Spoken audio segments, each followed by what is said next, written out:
पितृशोपासते तया मध्यमेधयाग्ने मेधाविनं कुरु स्वाहा। ॐ यो भूतं च भव्यं च सर्वं यस्याधितिष्ठति स्वर्यस्य च केवलम् तस्मै ज्येष्ठाय ब्रह्मणे नमः। तस्मै ज्येष्ठाय ब्रह्मणे नमः। तस्मै ज्येष्ठाय ब्रह्मणे नमः। तीन कालों का जिसे पूरा यथावत ज्ञान है, सृष्टि सारी में प्रतिष्ठित बस वही भगवान है।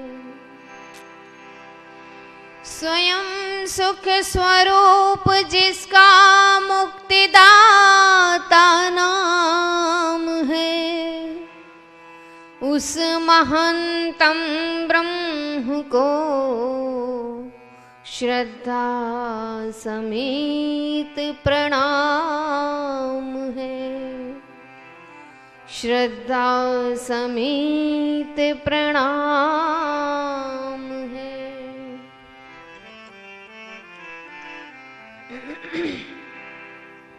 प्रातः उठ कर जो प्रभु गुण गाएगा, वही जग में अमर फल पाएगा। प्रातः उठ कर जो प्रभु गुण गाएगा, वही जग में अमर फल पाएगा। चले आंधियां हजार, टूटे गमों के पहाड़, कोई अपनी जगह से नहीं लाएगा। प्रातः उठ कर जो प्रभु गुण गाएगा, वही जग में अमर फल पाएगा। प्रातः उठ कर जो प्रभु गुण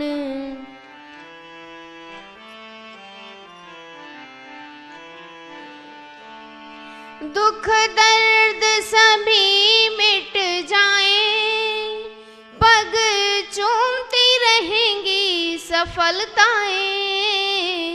दुख दर्द सभी मिट जाए, पग चूमती रहेंगी सफलताएं। हो लिए मन में लगन, हुआ धुन में मगन। लिए मन में लगन, हुआ धुन में मगन। उस प्रभु की शरण में जो आएगा, प्रातः उठ कर जो प्रभु गुण गाएगा, वही जग में अमर फल पाएगा। चले आंधियां हजार, टूटे गमों के पहाड़, कोई अपनी जगह से नहीं लाएगा। प्रातः उठ कर जो प्रभु गुण गाएगा, वही जग में अमर फल पाएगा। प्रातः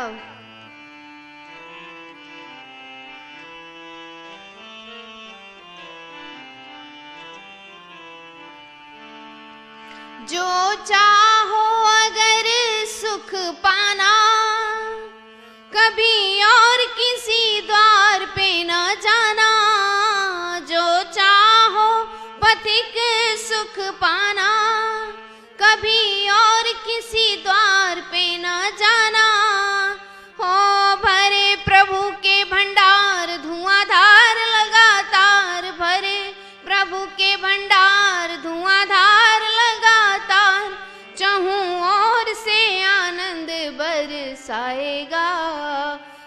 प्रातः उठकर जो प्रभु गुण गाएगा वही जग में अमर फल पाएगा। प्रातः उठकर जो प्रभु गुण गाएगा वही जग में अमर फल पाएगा।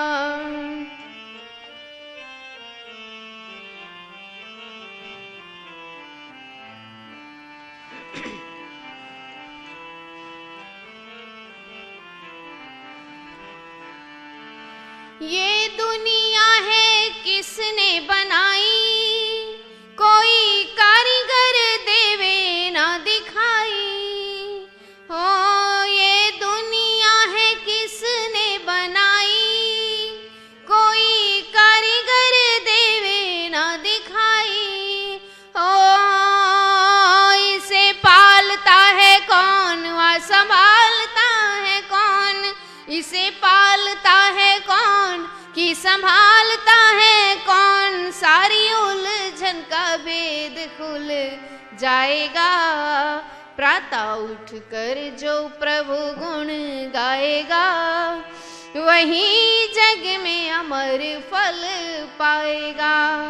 चले आंधियां हजार टूटे गमों के पहाड़, कोई अपनी जगह से न हिलाएगा। प्रातः उठकर जो प्रभु गुण गाएगा वही जग में अमर फल पाएगा। प्रातः उठकर जो प्रभु गुण गाएगा वही जग में अमर फल पाएगा।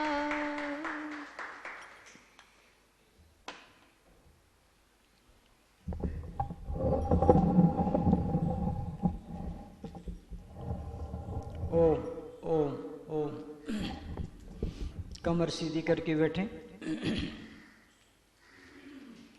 लंबा और गहरा सांस। ओम का जाप श्रद्धापूर्वक।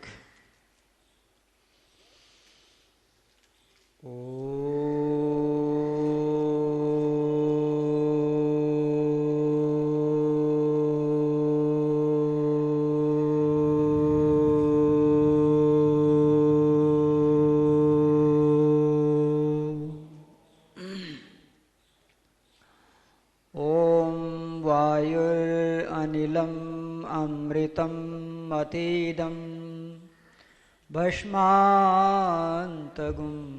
शरीरम् ॐ क्रतो स्मर क्लीवे स्मर कृतं स्मर ओंकार बिन्दुसंयुक्तं नित्यं ध्यायन्ति योगिनः कामदा मोक्षदा चैव ओंकाराय नमो नमः। ओम नाम सबसे बड़ा, इससे बड़ा न कोई, जो इसका सुमिरन करे शुद्ध आत्मा हो। विष का विषधर जब से ओम जड़ी चबा, है नाग दमन यह औषधि, बाहर ढूंढन न जा। है नाग दमन यह औषधि, बाहर ढूंढन न जा। ओम शांति शांति शांति।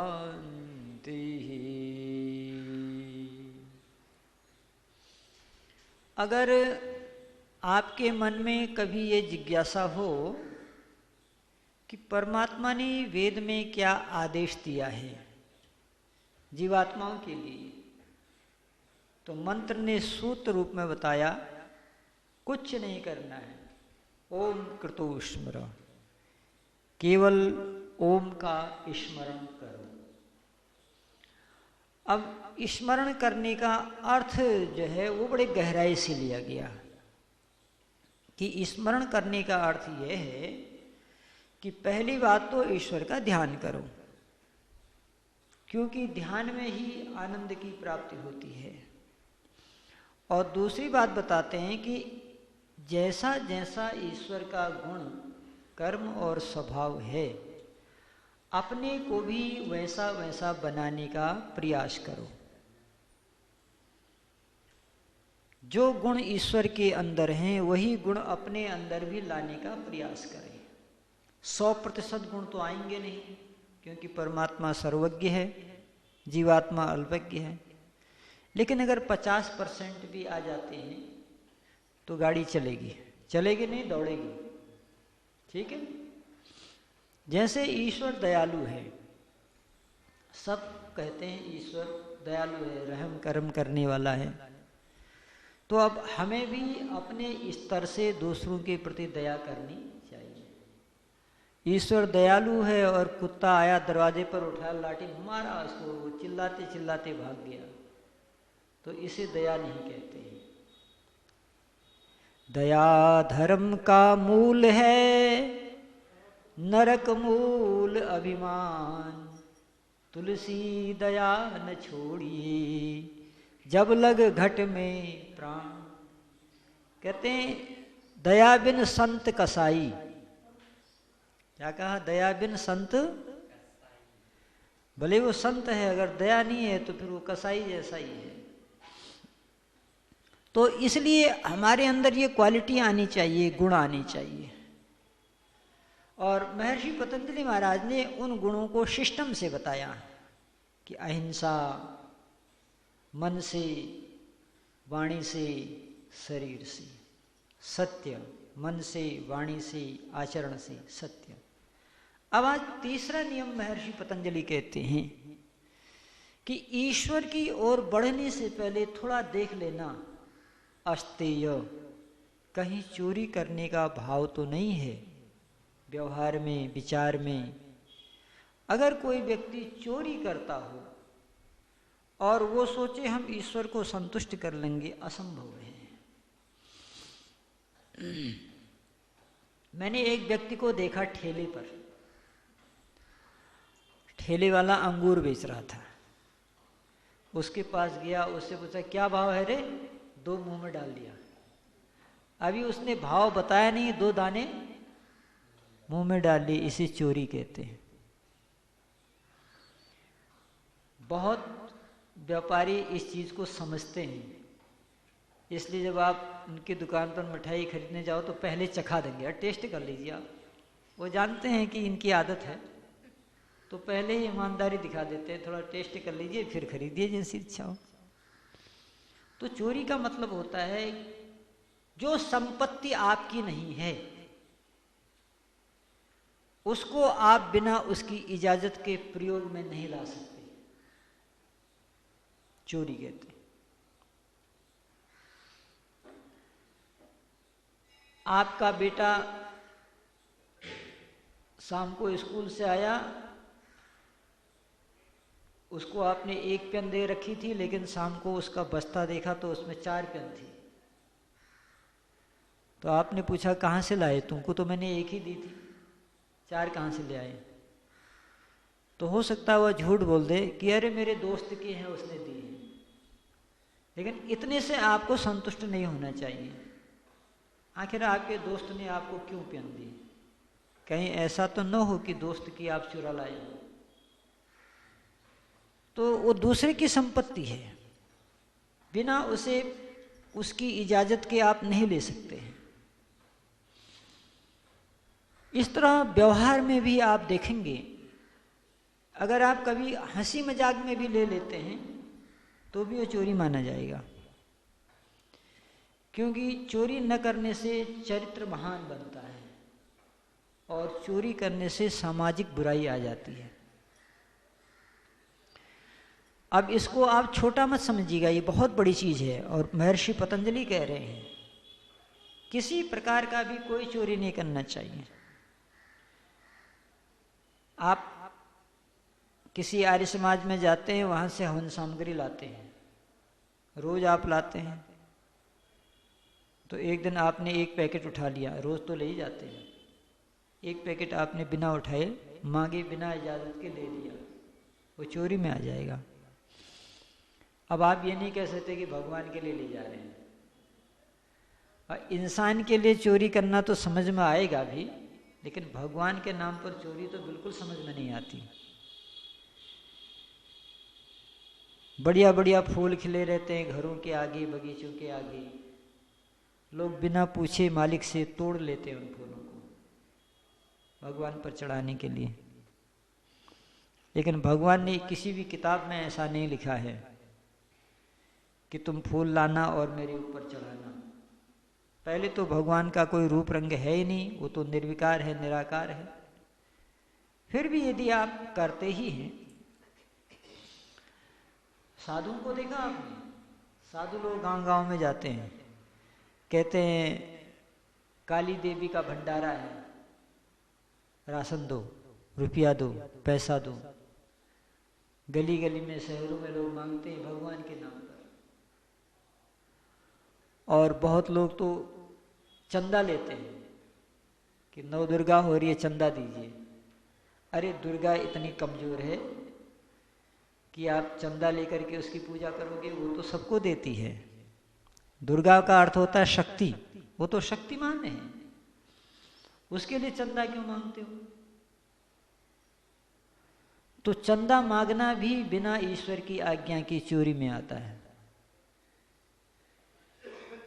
कोई भी चीज हो, हाँ आपने एक समाज बना रखा है, उस समाज में कुछ नियम बना रखे हैं कि भाई हम लोगों से चंदा मांगेंगे, तो आपने चंदा लिया 500 रुपया, रसीद काट दिया आपने 400 की, चोरी में आ गया। 100 रुपया आपने बचा लिया। आपको वो तो नहीं जान रहा, लेकिन भगवान जान रहा है।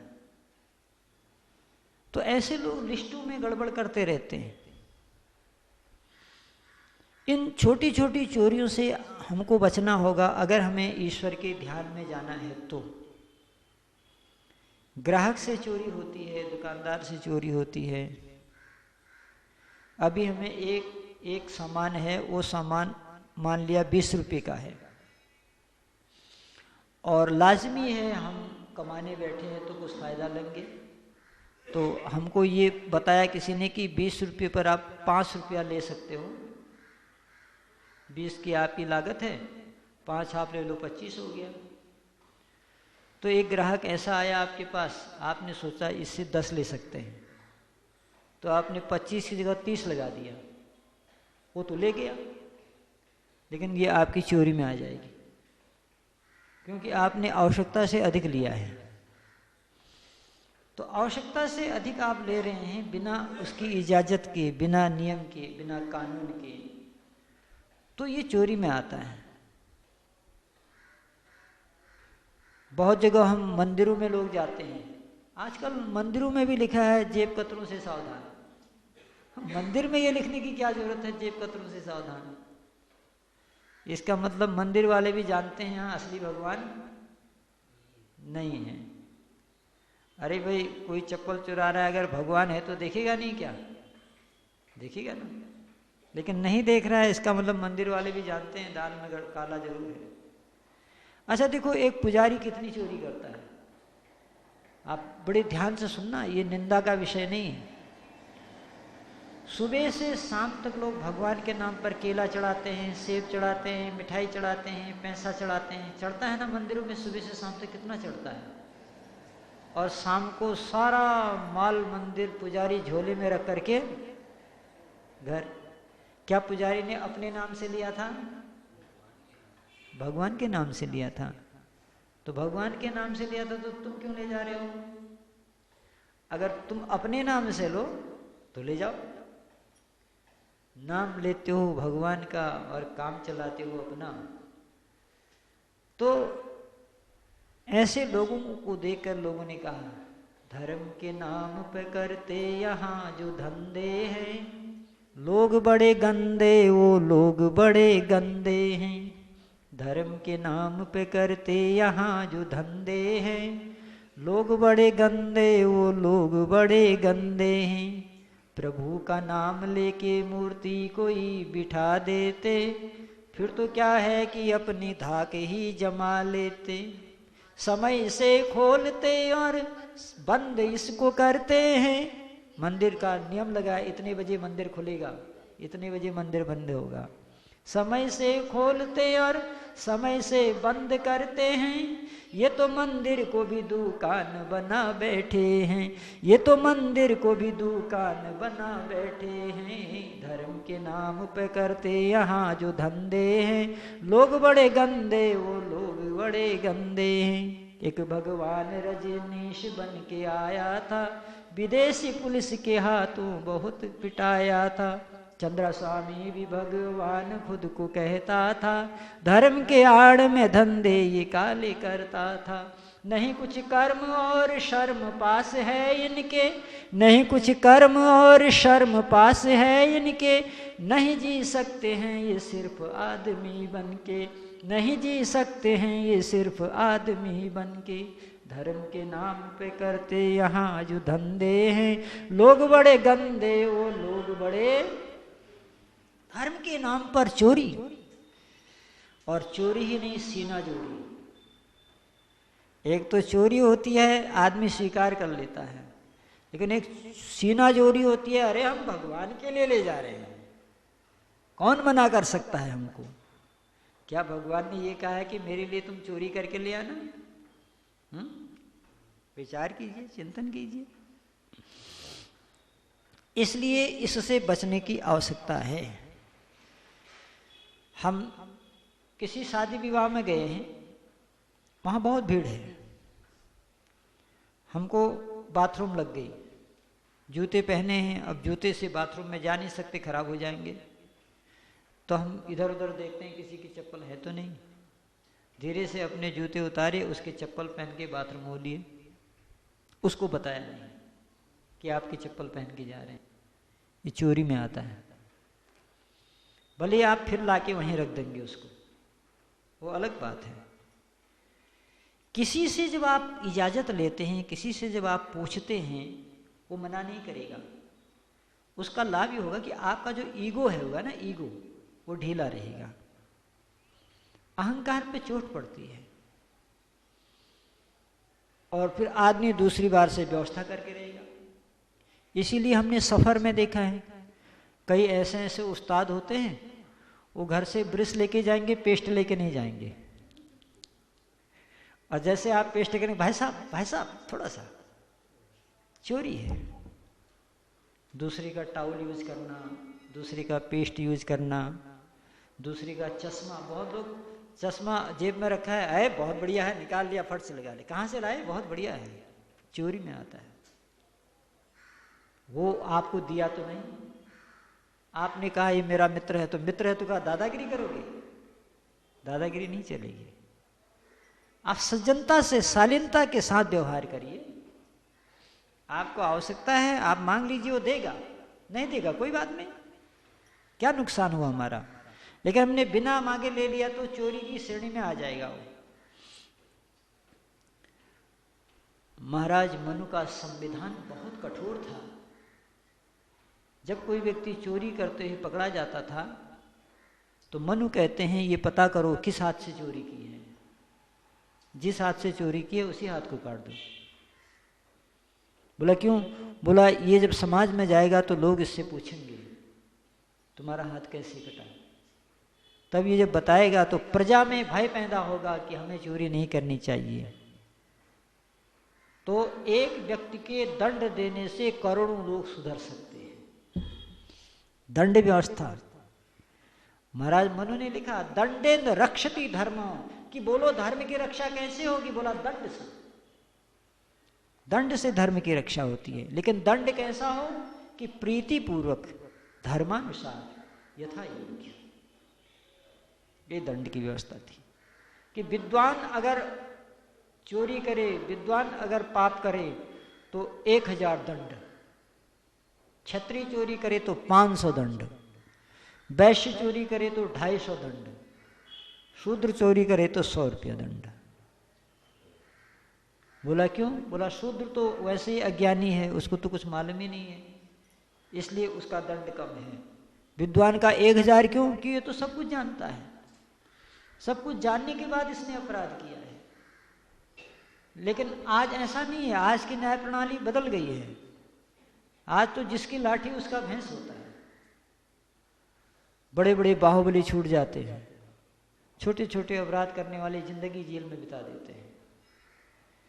अब आप बोलोगे यहाँ क्या होगा? यहाँ भी होगा। उस जज को दंड परमात्मा देगा, जिस जज ने ये अव्यवस्था फैलाई कि बाहुबलियों को छोड़ देना, कमजोरों को अंदर रखना, ऐसे जज को परमात्मा दंड देगा, क्योंकि परमात्मा न्यायाधीशों का भी न्यायाधीश है। आता ना स्तुति प्रार्थना उपासना मंत्र में, हे परमात्मा तू ही हमारा राजा और न्यायाधीश है। इससे बचने की आवश्यकता है। अगर ये चीज हमारे जीवन में आ जाएगा तो हमारा ध्यान अच्छा लगेगा। हमने देखा लोग ध्यान योग के शिविर में जाते हैं और वहां जाकर के जब वापस आते हैं, कोई किसी का आसन चुरा लाता है, कोई किसी की डायरी चुरा लाता है, कोई किसी की कलम चुरा लेता है। 7 दिन का शिविर गया, राम नाम सत्य है। शिविर में लाके लोग चोरी कर देते हैं और गए हैं शिविर करने। बोलिए कैसे ईश्वर का साक्षात्कार होगा? ये सूक्ष्म चोरी है, सूक्ष्म चोरी। और एक चोरी और गजब की है। मान लियो आप जो है त्रिलोकचंद जी के दुकान पर चले गए, इनकी मोबाइल की दुकान है, मान लो त्रिलोकचंद की दुकान पर गए, मोबाइल की दुकान है और त्रिलोकचंद जी आपके परिचय के हैं। तो आपने इनसे कहा नहीं, लेकिन मन में सोचा इतने मोबाइल पड़े हुए हैं, एक हमको दे देना। कहा नहीं है आपने, लेकिन मन में। इसको सूक्ष्म चोरी कहते हैं। आज आपने मन में सोचा है, एक दिन आप बोलेंगे, एक दिन ऐसा भी होगा बिना बोले उठा के ले जाएंगे। क्योंकि अपराध का जो पहला बिंदु होता है वो मन होता है। कहाँ होता है? पहले मन में अपराध आता है, फिर वाणी में अपराध आता है और फिर आचरण में अपराध आ जाता है। इसलिए ये जो चोरी है, इस प्रकार की चोरी करने वाले लोग कभी भी ईश्वर के भक्त नहीं हो सकते। और व्यर्थ आशा करना भी एक चोरी में आता है। व्यर्थ आशा, समझिए इसको, समझा रहा हूं। किसी से व्यर्थ अपेक्षा करना भी चोरी में आता है। जैसे आप चाहते हैं आपका बच्चा 4 बजे उठ जाए, लेकिन वो 9 बजे से पहले उठता नहीं है, तो इसे कहते हैं व्यर्थ आशा। क्या है ये? फिर क्या करें? उसको छोड़ दें? नहीं, उसको समझाओ। एक डायरी में उसको लिख करके दो कि सुबह 4 बजे उठने के क्या क्या फायदे, डायरी में उसको लिख के दो। और उसे को 6 महीने तक आपको दिन में 3 बार इसे पढ़ना है। बस इतना काम दे दो उसको, बाकी उसको डिस्टर्ब मत करो। 9 बजे उठता है, उठने दो, लेकिन ये काम जरूर करो कि बेटा 6 महीने तक दिन में 3 बार तुमको पढ़ना है। 6ठे महीने के बाद फिर आपको कहना नहीं पड़ेगा कि 4 बजे उठो, वो स्वयं 4 बजे उठना प्रारंभ कर देगा। एक परिवार में तो हमने ये देखा, बच्चे से कहा कि 4 बजे उठना कल से, उसने कहा पिताजी 4 बजे उठेंगे। तो वो सुबह 4 बजे उठा, पिताजी भी 4 बजे उठे। तीसरे दिन पिताजी 6 बजे तक सोए रहे, लड़का 4 बजे उठ गया। बोला पापा बड़े चालाक हो, हमको 4 बजे उठने को कहते हो, अपना 6 बजे तक सोते रहते हो। तो ये नहीं चलेगा। इसे कहते हैं दोहरा चरित्र। क्या कहते हैं? दोहरा चरित्र। हम जो दूसरों को सिखाना चाहते हैं वो स्वयं हमारे अंदर होना चाहिए। याद रखिएगा, समाज कभी उपदेशों से नहीं बदलता। अगर प्रवचन करने से समाज बदल गया होता तो आज प्रवचन करने वाले करोड़ों की संख्या में हैं। कितने की संख्या में? करोड़ों की संख्या में है। तो कम से कम लाख लोगों को तो सुधर जाना चाहिए था, लेकिन नहीं। आचरण से लोग सुधरते हैं, व्यवहार से लोग सुधरते हैं। मेरी बहू मुझे नमस्ते नहीं करती, अब मैं ये टेंशन लेके घूम रहा हूं। नहीं, बहू को नमस्ते करना शुरू कर दो, फिर चमत्कार देखो। 10 दिन, 15 दिन, 20 दिन के बाद बहू करे, पिताजी बस बंद करिए, अब हम आपको नमस्ते करते हैं। ये होगा। तो इस प्रकार से हमको चोरी से बचना है, साहित्य की चोरी से बचना है। लाइब्रेरी में पुस्तकें रखी हैं, अब लाइब्रेरी के अध्यक्ष सत्यनारायण जी हैं, अब सत्यनारायण जी से पूछा नहीं, किताब ले गए, और परसों बताया देखो मैं ये किताब पढ़ने ले गया था, ईमानदार, चोरी भी किए और ईमानदार भी बन गए। भाई ये नहीं चलेगा, आपको पुस्तक ले जानी है, आप पहले बता दीजिए कि आपकी पुस्तकालय में अमुक पुस्तक है, क्या हम 2 दिन के लिए ले जा सकते हैं? दे दिया तो वारे न्यारे, नहीं दिया तो कोई गम नहीं, नहीं दिया तो कोई गम नहीं, हम किसी से कम नहीं, नहीं दिया तो गम नहीं, हम किसी से कम नहीं। ऐसा व्यवहार बनाएंगे तो आप चोरी से बचेंगे और आपका ईश्वर में ध्यान लगेगा। परमात्मा करे हम सबका ध्यान ईश्वर में लगे। और आगे क्या क्या सावधानियां हैं, इन पर कल फिर चिंतन करते हैं। ये ध्यान की 6ठी कैसेट बन गई आज, प्रतिदिन ये ध्यान की कैसेट बन रही है। और इसको आप क्या ना, जो व्यक्ति कुछ भी नहीं जानता योग के बारे में, उसको आप सुनाएंगे तो उसको तो आनंद आ जाएगा। और नहीं तो आप कहेंगे ऐसे बैठो, हिलना नहीं, डुलना नहीं, बैठे रहना, तो ऐसे कोई व्यक्ति योगी नहीं बनता है, ऐसे कोई व्यक्ति ध्यान नहीं बनता। उसको आप प्राइमरी स्टेज से उठाइए, प्राइमरी से। पहले सीधे अ अनार पढ़ाते थे ना, लेकिन अब मेमोरी कम हो गई, अब पहले अनार का चित्र बनाया जाता है, फिर उसको चित्र दे के बताओ अ अनार। लेकिन आपके ज़माने में आम का चित्र बनाया जाता था नहीं, सीधे अ अनार आ आम। उसमें बुद्धि बहुत तेज थी, वातावरण शुद्ध था। धीरे धीरे वातावरण विकृत हो गया, मेमोरी पावर कम हो गई, अब लोगों ने कहा आम बनाओ। अभी तो और गजब हो गया, हमारे सामने प्राइमरी स्कूल है, वहाँ सुबह ढोलक बजा के, हारमोनियम बजा के पढ़ाया जाता है। क्यों? क्योंकि मेमोरी पावर बहुत कम हो गई है। बच्चा सुबह से शाम तक टीवी पे बाजा देखता है। अब इन्होंने दिमाग लगाया कि बाजे से ही पढ़ाओ। हम लोग प्रवचन करते हैं, उधर वो ढोलक हारमोनियम से पढ़ाई कराते हैं। ये हो रहा है, मेमोरी पावर घटती चली जा रही है। अगर हम योग की शरण में जाएंगे तो सब कुछ ठीक होगा, हमारी मेमोरी भी लौट आएगी। अगर हम अहिंसा का पालन करेंगे, सत्य का पालन करेंगे, अस्तेय का पालन करेंगे, तो हमारी यादाश्त तो वापस आ जाएगी, फिर च्यवनप्राश खाने की जरूरत नहीं पड़ेगी। जो बोले सो वे वैदिक धर्म की। ओम द्यौ शांतिरंतरिक्षं शांतिः पृथिवी शांतिरापः शांतिरौषधयः शांतिर्वनस्पतयः शांतिर्विश्वे देवा शांतिर्ब्रह्म शांतिः सर्वगुं शांति शांतिरेव शांति सामा शांतिरेधि। ओम शांति शांति शांति। जो बोले सो वै वैदिक धर्म, सत्य सनातन वैदिक धर्म की, महर्षि देव दयानंद की, गुरुवर ब्रजानंद की, भगवान राम की, भगवान कृष्ण की, आर्य समाज, वेद की ज्योति, ओम का झंडा, वैदिक ध्वनि।